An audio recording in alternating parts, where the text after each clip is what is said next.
Hey there, cats and kitties. I am the Blues Man, Johnny Blues, and this is going to be a brief little review for Sword Art Online, Episode 5, entitled A Crime Within the Walls. Now, this is a very telling title considering what we're dealing with in this episode, and this discussion of it's going to be somewhat spoilery, so if you haven't seen it, please click off the video and come back later once you have. Otherwise, you'll be sticking with me, and let's rock and roll. The biggest thing I noted from right out of the gate with this episode is the returning characters that I had long surmised would be either recurring characters or part of the main cast, if you will. And the big two are Asuna and Ijil.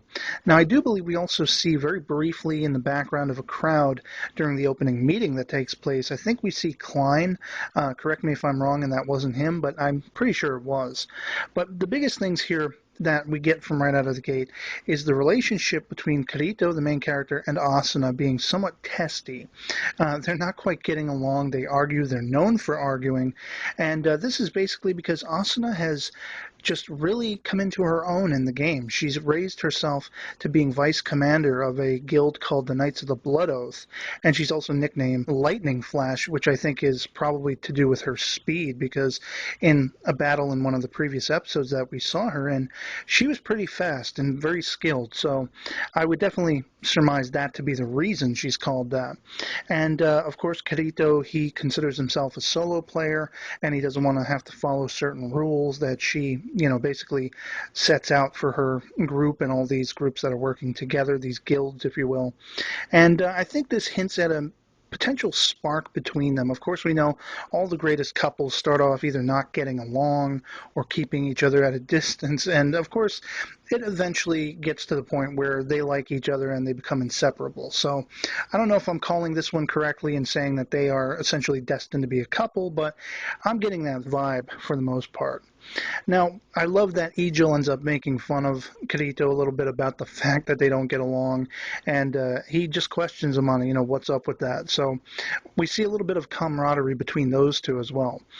What I really dig is that we get a little bit of insight post the credits. There's scenes in the credits and characters in the opening credits that are a big mystery to me, somebody who hasn't read the light novel and everything like that.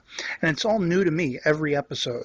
And there's one scene where we see Asuna coming up to Kirito. He's laying under a tree, and we actually get that scene in this particular episode. Of course, she's questioning why isn't he out fighting, leveling up, helping people and helping others. And he's just saying, it's too beautiful a day to let it pass. I just want to rest. I want to relax. If you would let your hair down for a little while, you'd enjoy it too. Of course she does, and then she ends up falling asleep, which later she blames on him and, basically sets it up so that if he will buy her a meal, they'll be even.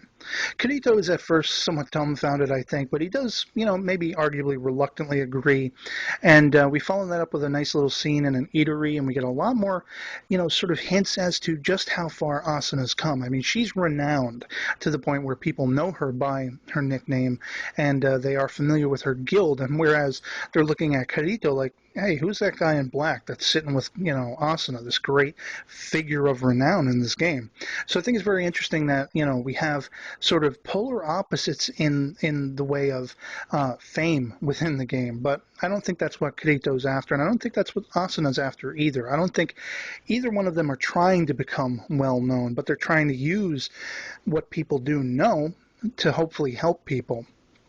And their conversation is somewhat interesting and horrifying because it plays on some of those themes that I mentioned in the last episode, that I couldn't believe that there are player killers in this game, people who actually disbelieve what they were told about people dying in the real world if they die within the game. But at the same time, I can kind of see where they're coming from because they have no way to log out. They have no way to investigate it for themselves. They're just kind of going through the motions that they have to while in this virtual world. So, finding all this out, this whole scene is interrupted by a blood-curdling scream. And of course, Kirito and Asuna take it upon themselves to investigate. And we see this cat by the name of Canes, who we later find out that's his name, hanging from like a noose, and he's got a sword or a spear, stuck through his belly, and Asuna goes up to, untie him. Kirito goes under him to try to catch him when he falls, but of course the character dies, and it seems to be murder. Now, I thought at first this guy was trying to commit in-game suicide, but in fact, it turns out to be something far more sinister relating to that discussion that both Asuna and Kirito had just been talking about. And we meet the girl Yaruka, Asuna, who is, she was the only person who knew this Kane's character, and she's not very, sort of up forward about how she knew him and all of this stuff at first. It takes a little, going through the motions before she actually does open up about it. Now, in the interim, we basically have, Kirito and Asuna going to Egil, who apparently runs like a weapons shop where he can at least prospect weapons and tell you information about them, that kind of thing. And they take the weapon that killed Kane's to him to basically have it kind of appraised, and find out whatever they can about it. Well, it turns out that this weapon was called the Guilty Thorn. And it's very interesting how Kirito kind of reacts to that. He tries to like stab his own hand, and Asuna's just like, what the hell are you doing? I'm sitting there, I'm kind of like, you could die at any minute there, bro. What the hell are you thinking? But, essentially it's a very interesting scene because we find out the name of the character that made it, Grimrock, which immediately called back to me, 1,000 Transformers memories with the Grimlock dinosaur character, but that's a whole other thing. So basically they go back to Yurika and they find out that, she was part of this guild called the Golden Apple.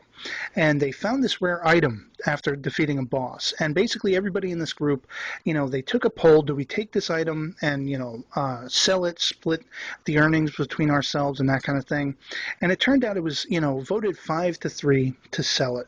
So 3 people didn't want it to be sold. And it looks very much like someone is killing the 3 people who didn't want it to be sold. Because as we find out, the leader of this guild was a woman by the name of Griselda, who had an in-game hubby, subsequently, by the name of Grimrock. And she was elected to basically go sell this thing on one of the highest levels in the game, and she never returned. It turned out she was killed. And so it's becoming very strange and interesting that, they kill her, and then somebody's now killing people who didn't want her to sell the item, as though whoever is doing the killing may suspect one of those 3 people as having killed her. And everything comes to the culmination point where Yurika is killed through a window by a dagger, and that's where we leave off. So I'm definitely wondering who the killer is, and if the reasons that Kirito and Asuna, and before her untimely death, Yurika, we're all surmising. Of course, I forgot to mention we found another character, the third of the 3 who opposed the selling of this rare item, in the form of this character called Schmidt. They find him, and he just starts freaking out. He's like, oh, somebody's coming after us. And he very interestingly accuses Yurika of being sort of reserved to that fact, that she doesn't have a problem being killed because she's worked it out in her mind, per psychosis, I guess, or stress, that maybe it's Griselda, the woman who was originally killed when she went to sell the item. Maybe it's her ghost. So, I mean, there are just so many different things going on here. And I realized as I'm watching this, I'm also, I think one of the biggest complaints I have is that, we don't really know what's going on in the real world. We had with the .hack series, every once in a while you'd get flashes because people could leave the in-game universe of that series. But because people can't hear, I'm wondering, how are all these people being kept alive in the real world? I mean, surely there are some people who are lonely, who are gamers, who lived by themselves, and their body would eventually die while they're in this virtual world. So, I mean, there are just so many different things going on here that are just intriguing. And so I'm just, going to be biting my lip, hoping to find out what's going on in the next episode. And so essentially I enjoyed it. It was crazy, and I can't wait to see how this all plays out. And if you have seen it, I would love to know from you in the comments below or as a video response what you think of the series so far, what you thought of this episode, and maybe you could hint at where it plays into the light novel series. So that's going to be pretty much it for me. I hope you enjoyed the video, and I'll catch you all later. Peace.